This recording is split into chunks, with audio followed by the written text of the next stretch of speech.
Hello, আসসালামু আলাইকুম। এই যে আমাদের ফারহান নতুন কিছু নিয়ে আসলো। দেখুন, এভাবে কে গোসল করতে পারেন? কেউ গোসল করতে পারেন এভাবে?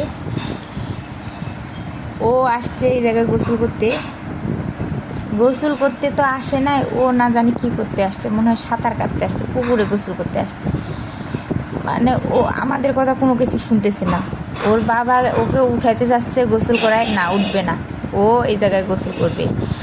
মানে পারলে ও আরও কিছু নেয়, কিন্তু পারতেছে না। কি আর করবো, দেখতেছি ও কোনো মতো থামতেছে না। কারণ না থামলে কী করার আছে, আস্তে আস্তে তো ওর বোঝায় উঠাইতে লাগবে, কিন্তু ও উঠবে না। ও গোসল করবে ওই জায়গায়, ও খেলবে, আমাদের কথা শুনতেছে না। ও গোসল করবে এই জায়গায়, ওর মতো রয়েছে। ও কী যে খুশি পাইছে, খুশির ঠেলায় পারে না ও আরও কিছু করতে।